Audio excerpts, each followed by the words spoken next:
morning. Welcome to Kingdom Inspired Kids podcast, where parents talk.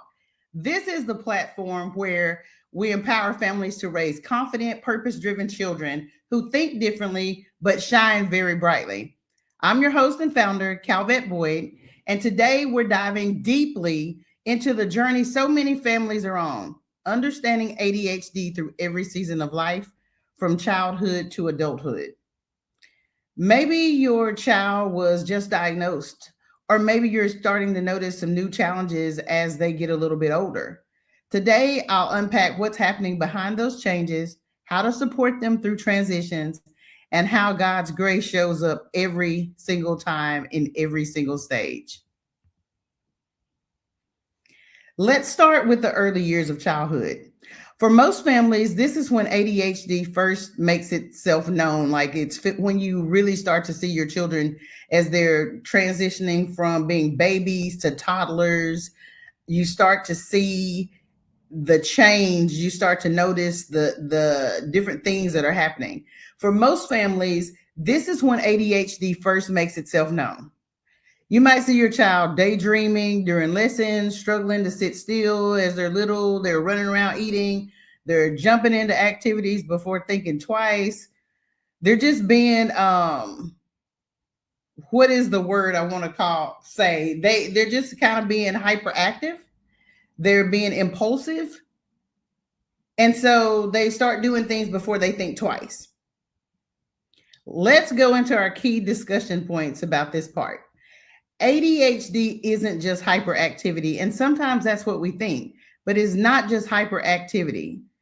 It's about how the brain manages attention, motivation, and time.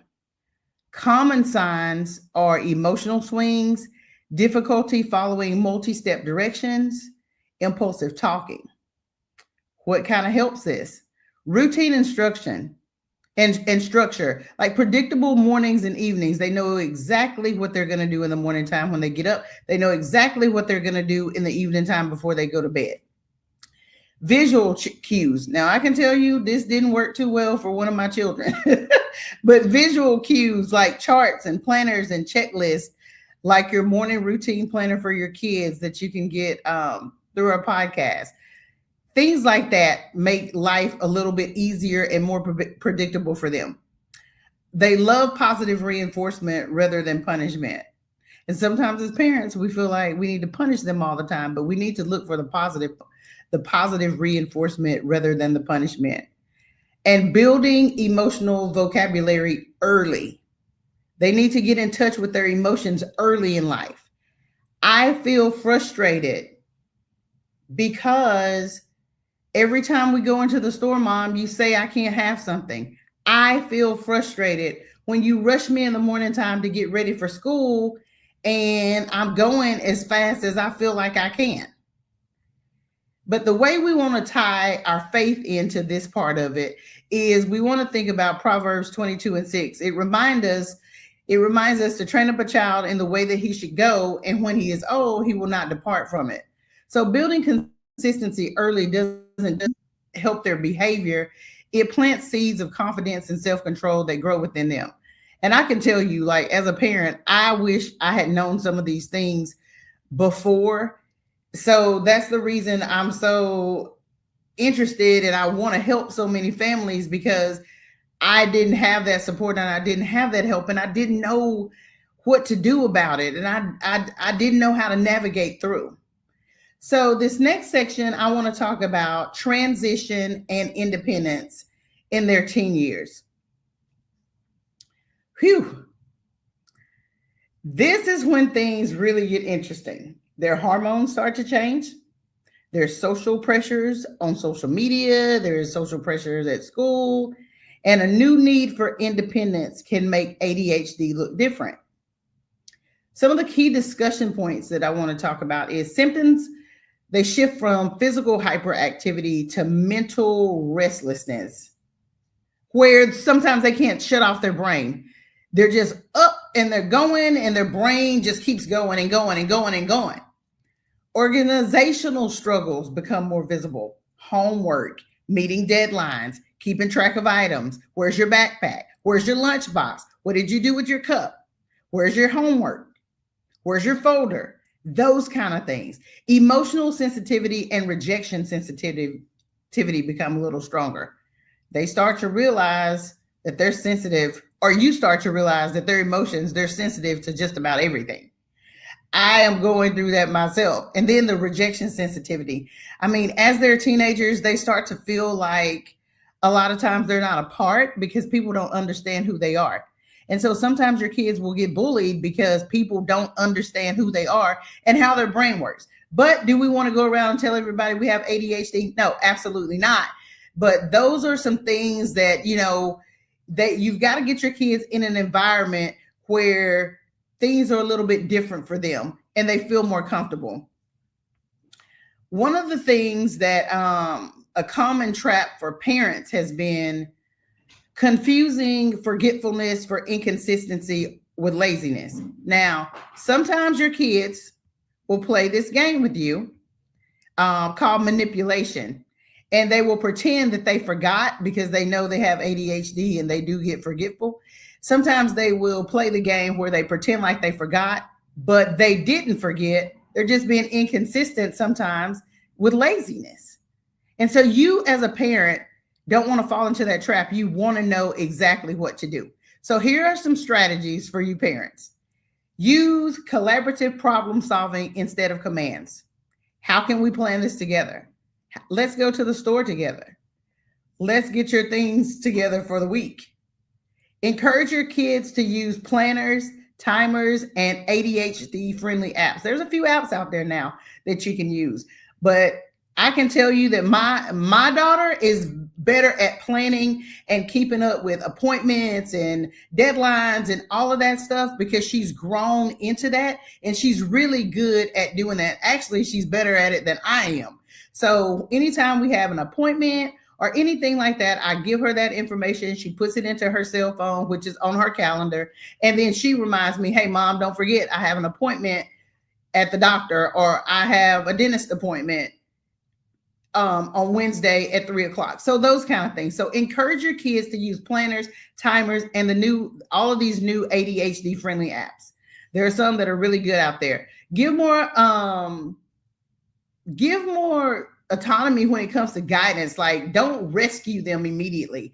I think that's a mistake that I made as a parent. You don't want to always rescue them immediately. You want them to be children that are independent and they know how to advocate for themselves and problem solve. So a lot of times what my kid will hear me say is, what's the second plan? You've got to have a plan A, B, C, D, E, F, and G. So how do we create that and help them to problem solve so that we're not having to rescue them? Because if we rescue them continuously through teenage years, they will need somebody to rescue them when they're an adult. And we don't want that. So focus on effort, not perfection. Did your child do better today? They did. Are they perfect? No, nobody's perfect except Jesus. But did they do better today? So if they did better today, reward that. Congratulate them, recognize them, and then tie in your faith with that. Philippians 4:13 says, I can do all things through Christ who strengthens me. This is a powerful truth for our teens. Like, they need to know their worth, their potential. They need to know who they are in God, and they need to know how ADHD behaves in the world today, not just as people that are hyperactive and moving all over the place, but they need to know exactly where they stand and how they can navigate through this world. Now, going into the next part of this, thriving with ADHD as an adult. When kids with ADHD grow into adults, their world expands, and so do their responsibilities. Many adults discover they have ADHD only when they face something complex in the world, or work, or family, or trauma, or those things. So some of the key discussion points are time blindness. You got to have a plan and a time. Use a calendar. Use a calendar for everything. Being overwhelmed. It's easy to get overwhelmed on this journey. Impulsive spending. We want to make sure that we are not being impulsive when it comes to our spending, or being manic where we're just spending all the time, or we're eating out all the time, or we're shopping all the time. There needs to be a balance with that. or burnout with common adult symptoms. Like you can get burnt out if you're not paying attention to what you're doing, and then you become exhausted because you've been impulsive and overwhelmed, and you've been blinded by time. You're not meeting your goals and deadlines. Strength shines. So empathy, creativity, problem solving, and leadership. Like those are things that shine.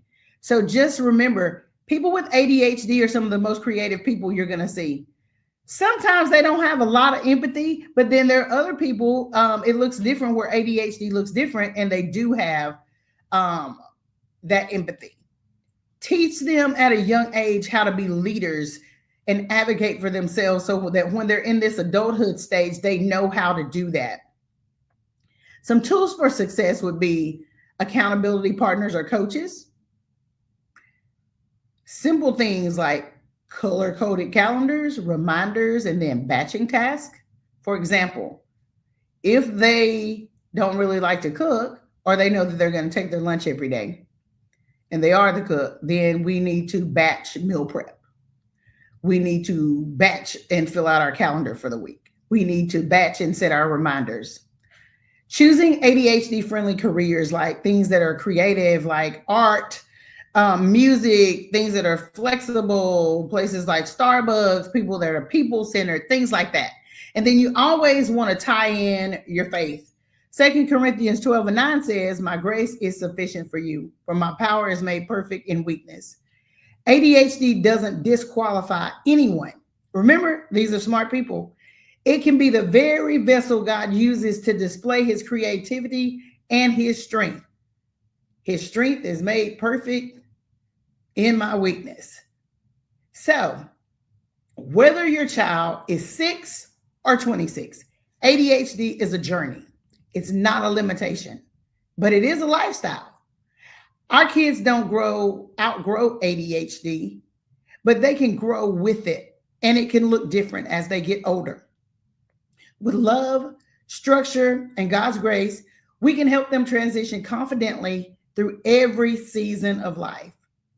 If this episode encouraged you, share it with another parent or teacher, and don't forget to subscribe and visit our Kingdom Inspired Kids podcast channel, YouTube channel, where faith, family, and focus come together to inspire your week.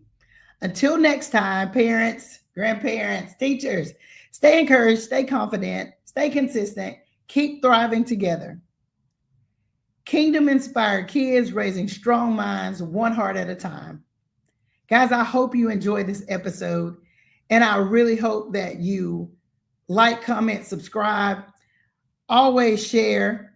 And guys, I really appreciate you. Make sure that you check us out on all social media platforms, Wednesday mornings at 7 a.m. Central Time.